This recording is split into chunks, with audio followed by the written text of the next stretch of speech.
Good morning, students. So today we'll be discussing our next chapter, that is chapter number 9, sentence. Sentence जो है, what is sentence? अगर हम sentence देखें तो हम जो मैं अभी आपसे बात कर रहा हूँ, मैं जो बोल रहा हूँ इस वीडियो में, वो भी क्या है? सेंटेंस। आप कुछ बोलते हो, आप घर में बात करते हो, जो भी बोलते हो, आपके मुंह से कुछ निकलता तो है, पूरी तरह तो आप बोलते नहीं है। When you speak something, you speak some words, and that words are meaningful. And when it is meaningful, it shows that you are saying something, and that is giving a sense. आप कुछ बोलते हो तो आपके मुंह से कुछ शब्द निकलते हैं, वो शब्द कुछ मतलब के होते हैं, उससे मतलब बनता है, और वही आगे चलने क्या बनता है? वाक्य कहलाता है। तो व्हाट इज सेंटेंस? आइए हम पहले देखते हैं कुछ example. Cricket she plays very well. अब कुछ मतलब आ रहा है सेंटेंस से, खाली हमें वर्ड दिख रहे हैं, वर्ड, ये भी वर्ड है, ये भी वर्ड है, ये भी word, but there is no meaning. लेकिन सेंटेंस क्या है? सेंटेंस का डेफिनेशन कहता है group of words which makes complete sense. Group of words जो एक कंप्लीट सेंस दे, मतलब शब्दों का समूह जिससे हमें पूरा मतलब मिले, उसको हम कहते हैं, क्या कहते हैं उसको? सेंटेंस कहते हैं। और अब लेकिन यहाँ पर ग्रुप ऑफ वर्ड्स तो दिया है, लेकिन क्या कोई मतलब निकल रहा है? Cricket she plays very well, no. तो what we will do, we will make it in a complete sense. पहले इसको हम सजाएंगे। She plays cricket very well. अब शायद हमें मतलब मिला।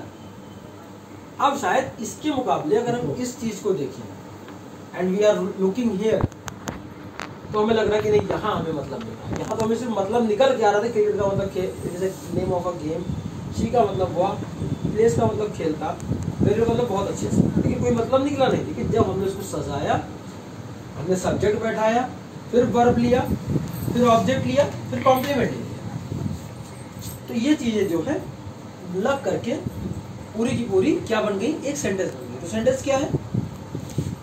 A group of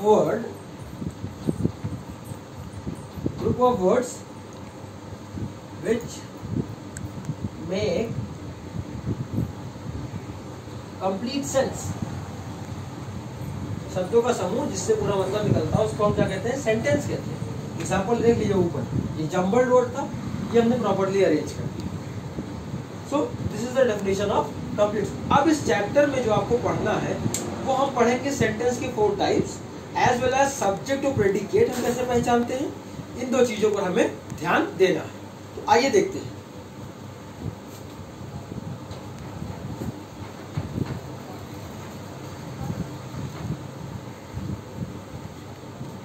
Again we will take the same example.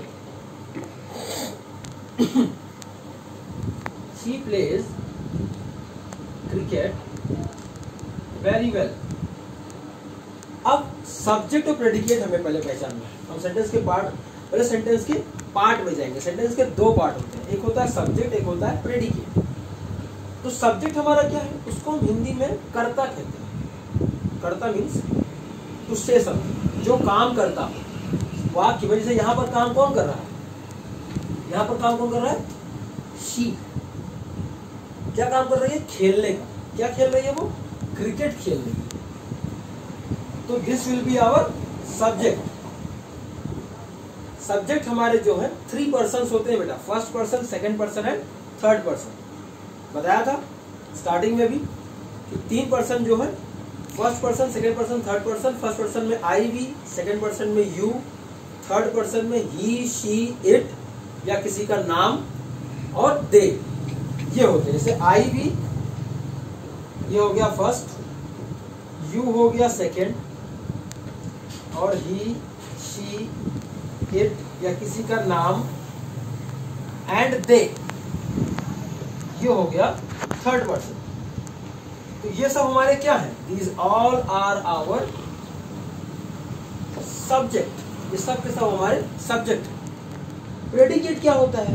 Predicate sentence का वह पार्ट है। सब्जेक्ट क्या आप समझ आया? सब्जेक्ट जो है डूइंग वर्ड, करता है, डूअर जिसे कहते हैं, DOER, डूअर। सब्जेक्ट डूअर है, मतलब जो सेंटेंस में काम कर रहा हो उसको हम कहते हैं सब्जेक्ट। लेकिन प्रेडिकेट क्या है? प्रेडिकेट सेंटेंस का वो हिस्सा है जहां पर यह पता चलता है कि काम क्या हो रहा है, ठीक है। इसीलिए इसका जो स्ट्रक्चर है स्टार्ट्स फ्रॉम वर्ब, जहां आपको वर्ब मिल जाए वहां से लेकर के पूरा हिस्सा क्या कहलाता है, प्रेडिकेट। वर्ब से स्टार्ट करेंगे पूरा हिस्सा, मतलब काम क्या हो रहा है वो हमें वर्ब से ही पता चलेगा और पूरा हिस्सा जो है प्रेडिकेट बन जाता है। अंडरस्टूड? तो ये था सब्जेक्ट और प्रेडिकेट पहचानना। सब्जेक्ट हमने बता ही दिया। प्रेडिकेट कैसे पहचानते हैं, प्लेस से लेकर के वेल तक। प्रेडिकेट है क्या, सेंटेंस का वह हिस्सा जिसपे मतलब काम क्या हो रहा है वो प्रेडिकेट से पता चलता है। सब्जेक्ट क्या है, जो काम कर रहा है।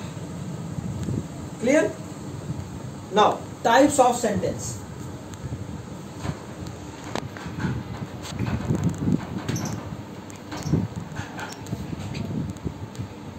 अब सेंटेंस के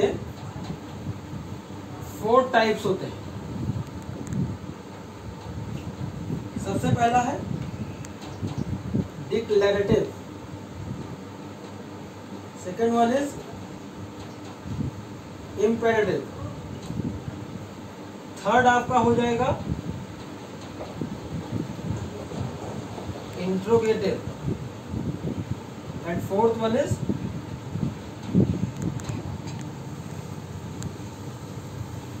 एक्सक्लेमेटिव। डिक्लेरेटिव सेंटेंस क्या है? डिक्लेरेटिव सेंटेंस का मतलब कि जहां पर हमें सेंटेंस से सीधा साधा मतलब है, नॉर्मल सा मीनिंग निकले, चाहे वो पॉजिटिव हो चाहे वो सेंटेंस नेगेटिव हो। जैसे हमने कहा she plays cricket very well, she does not play cricket very well. एक पॉजिटिव एक नेगेटिव है, ये आपने एग्जांपल में देखा। और फुल स्टॉप लगा हुआ, जिस सेंटेंस में फुल स्टॉप या सिंपल मीनिंग आएगी, सिंपल मीनिंग जिसमें फुल स्टॉप लगा होगा, वो सेंटेंस क्या कहलाएगा, डिक्लेरेटिव। इंपेरेटिव क्या है, व्हेन वी गिव ऑर्डर, जब हम ऑर्डर देते हैं, कमांड देते हैं, सजेशन देते हैं,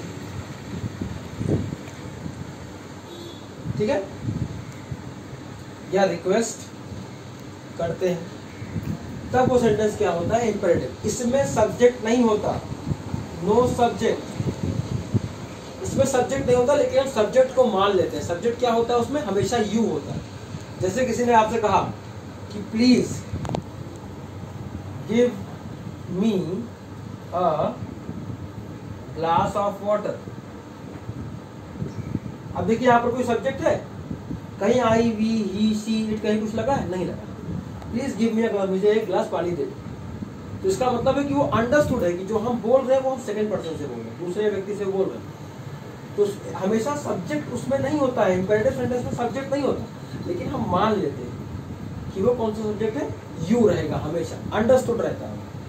interrogative very easy, we all know that when a question is asked, last में क्वेश्चन मार्क लगा होगा। इंट्रोगेटिव में क्वेश्चन मार्क लगा होगा, जब कोई सवाल पूछा जाता है आखिरी में क्वेश्चन मार्क लगा तो जान जाओ कि वो इंट्रोगेटिव है। And then comes your exclamatory.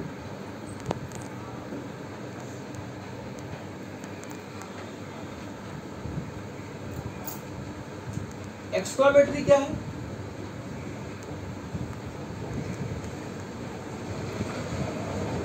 Sudden feelings और इमोशंस, सडन फीलिंग्स और इमोशंस। जब हमारे किसी चीज को देख करके अचानक से कोई फीलिंग या कोई इमोशन जग जाए तो उसको हम किसमें बदल लेते हैं, उसको उस सेंटेंस को हम क्या नाम देते हैं, एक्सक्लेमेटरी कहते हैं। इसको पहचानने का तरीका है कि हमेशा इस सेंटेंस में एक्सक्लेमेशन मार्क लगा होगा। फॉर एग्जाम्पल हुर्रे, ये सब वर्ड्स है, कोई मतलब नहीं है। अलास, ओह, ओके, या आउच, ये सब वर्ड क्या है, these are all the words which shows that they are exclamatory sentences, ठीक है। इसको हम विस्मयादि बोध कहते हैं। और ये तो हो गए अचानक से निकली हुई फीलिंग्स। इमोशंस कैसे, हमने किसी मकान को देखा तो हमने कहती है अरे कितना सुंदर घर बना है, व्हाट अ ब्यूटीफुल हाउस। तो व्हाट अ ब्यूटीफुल हाउस, आखिरी में एक्सक्लेमेशन मार्क लगा, समझ जाओ कि वो सेंटेंस क्या है, exclamatory sentence. So this was the explanation of the chapter sentence. मैं आपसे रिक्वेस्ट करूंगा कि इस वीडियो को अच्छे से 1 या 2 बार देखें ताकि आपको ये चैप्टर समझ में आ जाए। बुक में आपको नेगेटिव और इंट्रोगेटिव कैसे बनाना है उसका टेबल दिया हुआ है students, so just go through it और नेगेटिव और इंट्रोगेटिव आप देखेंगे। बाकी जो नेगेटिव इंट्रोगेटिव में सीखना है वो हम 10th चैप्टर में मैं आपको या 10th टॉपिक में मैं आपको क्लियर करूंगा। फिलहाल अभी जानना जरूरी क्या है कि सेंटेंस के टाइप्स क्या है, सेंटेंस के पार्ट क्या है। पार्ट में सब्जेक्ट प्रेडिकेट, टाइप्स में 4 types, declarative, imperative, interrogative and exclamatory. ये 2 टॉपिक पर आपको ध्यान देना है। अंडरस्टूड? Thank you class.